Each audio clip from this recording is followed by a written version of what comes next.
Triggered. You were triggered. Yes. Mm-hmm. God, I got the squeaky chair. I'm telling you, that is one thing that's true, is like when you go through like healing, it is, doing this podcast, it is almost hilarious watching how much Satan has attacked us. Would you not say that? Oh, no, yeah. Left and right. Attacks constantly. And our friendship. It's almost become laughable because, and Jen pointed this out, it was amazing because with everything that has stepped against us, something amazing has been offered and a blessing. And, like, that's amazing. For every, like, attack, there's a blessing. But it's bigger than the... Previous to starting this podcast, we've never fought, never argued, like never done any of those things. And almost immediately upon starting this, it was like one thing after another that we could just fight about and be angry at each other with and could cause offense and stuff. And it was really small at first to an extent, and we were like, okay, we know this is like, obviously we're doing what we're supposed to because there's trauma, and we got past it. But then as we like moved further and we're getting deeper into healing and things like that, it was like bigger and bigger and bigger. I mean, we had a situation recently where she pulled into the driveway so we could like do some work, and this lady pulls up behind her and just starts cursing her out. I've got kids in the car and you're slamming on your brakes and blah, blah, blah. And it's like, oh my God, I'm so sorry. I didn't realize I was doing that. And that like sent her through stuff. And we were like, what just happened here? Yeah, and I think even a lot of the things that like we've been dealing with and stuff, I think the best thing about this podcast is while we are very much helping other people, the kind of healings that's come through this for ourselves. Oh, yeah. And the things that have been pointed out to us, it's like God pointing out the inner things we would not even see if we were not dealing with the subject line that we were. And a lot of these subjects we tackle on, we're like, yeah, we already been through this. But it's like it almost takes us to a deeper really level of healing. And it's like seeing God all around you. Kind of thing. Yeah. And it's kind of cool, but the attacks, the adversity, we'll call it adversity, like is a definite thing, not really with each other. Oh, there's like, been plenty with each other. There has been she deleted me on Facebook like 3 days ago. Yeah. I was like, you add that me has back to do with my own healing journey. I was like, you add me back on Facebook or you're gonna catch these hands. That was before I read that book. Definitely before I read the book. But like, it was actually a necessary, honestly, the arguments, you know, in talking about that stuff, like that was like me taking that pause and asking, why am I doing this? Why am I reacting this way? Like, what is behind this? Like a big giant toddler baby? Yeah. Well, yeah. Yes, because I was like, nobody's going to force me into healing and forgiving and da-da-da-da-da-da. So she decided to go in the opposite direction. I think the text that probably finally got through to you, I was like, all right, you're right. This is exactly how... It honestly was nothing you said. It was that I listened to that book that morning and it completely changed my perspective of God. I'm just teasing. But I finally texted her and I was like, this, cool, we just did a whole podcast on being unhealed. And this is exactly how a healed, grown-ass adult would handle things and is not self-sabotaging at all. Good day. Yeah, but that's the thing. I don't want people to think that, though, about us. Like, I want them to know that, like, we're dumpster fires. They're, like, as, you know, we're helping them to start their healing journey, we're still in ours. Like, we're humans. We're never going to be perfect. We're never going to handle situations right. I mean, when you haven't identified your own triggers, when you say that, when you haven't identified your own triggers and why you're feeling a certain way. I think for you, the why is so important. It is. Like, you can't move that past book it. Answered the why. You could be like, this triggers me. And then, like, you'll just keep letting it trigger you because you don't know why. Like, we have to literally walk it backwards. Why does this trigger you? And once you know why, you're like, oh, okay, I'm not triggered anymore. Well, actually, no. Like, it was during that argument that I, like, actually took the time and, like, even asked God, like why? Why am I reacting this way? It's like, ridiculous. But at the same time, it was ridiculous. It was like a necessary question, because I'm telling you, like, right after I said that, like, it started coming to my mind, like, why I'm acting this way. Listen, God is a good God, and he gives good gifts. And he says, draw closer to me, I'll draw closer to you. You know, all those things. But you and I have spent a really long time living in a place of anger at God for what others have done or the things that have happened to us. And we've used all of that as evidence to not trust him. And we have stayed in this place of, like, not trusting him, not allowing him to have any impact, and also, like, hating him for the experiences that we've had. And I think that you and I have both, like, literally in the last 2 weeks, both of us, because it was me and then it was you, right? Like, and this, like, my impact came from somebody else, and it's literally been like a domino effect. But only recently have we learned, like, to see God for who he is apart from all of the suffering.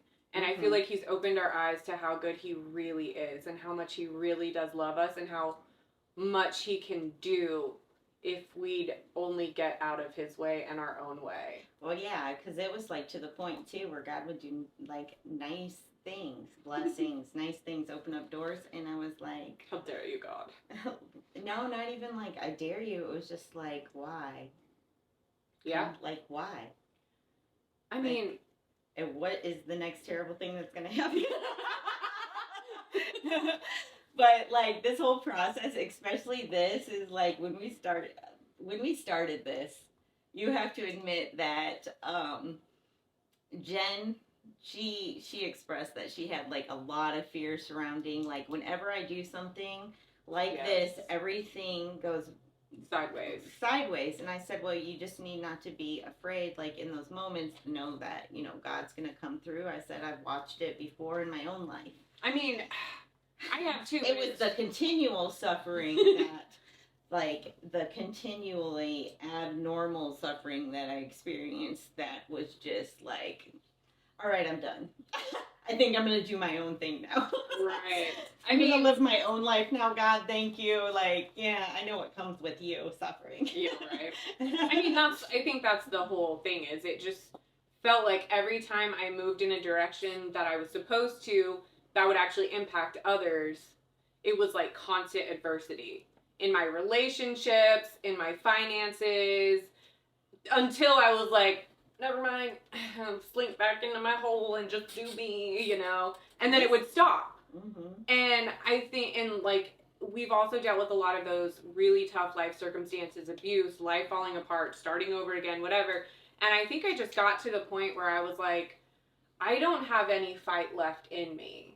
Not for you, not for others, not for myself, not for God. I don't want the adversity. I would rather live a life of unremarkable nothingness. Just me and my little circle, my little bubble, never leaving my house, shut up. Then... She doesn't leave her house. I do too. I went to Publix the other day. I find her in this corner. It's more like in that corner in the bed. But I just was like, I'd rather have no impact in this life and have peace. I'm just tired. I don't have anything left to give anybody. And so I've spent the last... I wish I could have done that. God wouldn't let me. 5 years just... No. Jellyfishing through life. Well, mine was a little different, because mine was more like, I was like, no, I'm not going to talk about anything that's happened in my past or relate it to anybody. And God would send people in the weirdest places. Yeah. I'm talking about even when I was like celebrating New Year's Eve out at a bar, a girl that had been in a relationship with a narcissist, just weird stuff. And he was like, I'm gonna use you wherever you are for whoever I was meant to send to you, and I don't care where it is. Like, that is true. That I remember that my friends who are Christians will laugh at me because, like, you know this about me, like, I am definitely, God created me to be, like, very intuitive and prophetic, and in a lot of ways I'm very sensitive to the Holy Spirit. And so, like, when I was really close to God in Preston, like, I would have the dreams, I would know things, and, like, I would say things or see things and not know, like, where they came from. I knew they came from God, but I mean, like, I knew they weren't from me. I'm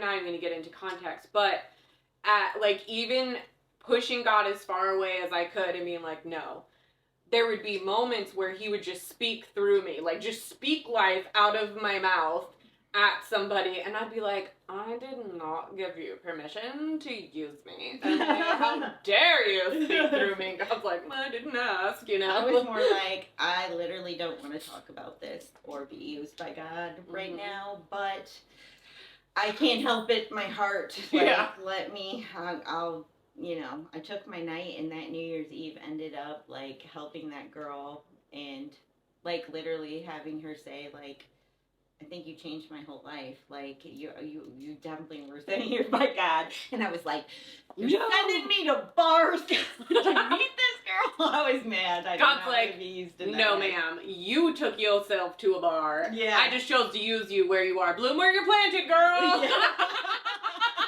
That's the truth, too. But it was like I could never, like, escape it. And that's really why I decided to help out with this. Because I was like, everywhere I go, there is, like, those are the kind of conversations I naturally have with people. I find that people, like, open up to me about stuff that they don't open up to other people about. And, like, and I have a passion for it because I love watching people succeed. It makes my heart happy. Yeah. And it makes, I love watching people heal. And, like, even the friends that we're surrounding, like, I love watching what we all have come from and where we are now because we chose healing. Like, to me, that is the most amazing thing about doing this too. Besides the prospect of us getting healed on a deeper level than we thought necessary. God's like, you guys are doing great for dumpster fires. Yes. Let's see if we can throw a little water on this situation, okay? A little holy water, little rivers of living water. Put those flames out, girl. I mean, I honestly, though, like, even the faults and everything, like, that we carry with this, like, I feel like even those get used. Like, they literally get used, and, like, we're, like, growing from them. All the, fights, arguments, like, everything. It's, like, been used. I'm like, we don't need the drama. Like, a beautiful thing to watch unfold, really, I think. When I don't want to choke you, it really is. And literally, too, we both said this, even if nobody listened to our podcast, the experience of it is amazing. Yeah, it's been pretty great. The experience of doing this has been so beneficial to us personally that, like, it's worth every hour we put into it. It really is. It's easier for her to say that because she didn't have to learn how to make the equipment work. I think I've got about 100. Touch that part of it. No, absolutely not. I've got like 100 hours on her when it comes to the equipment and the editing and the things that make me want to set the house on fire. But don't burn somebody else's house down. Okay. Yeah, that's good stuff. Let's wrap it up. We're done. Oh. I'm done. And we're done.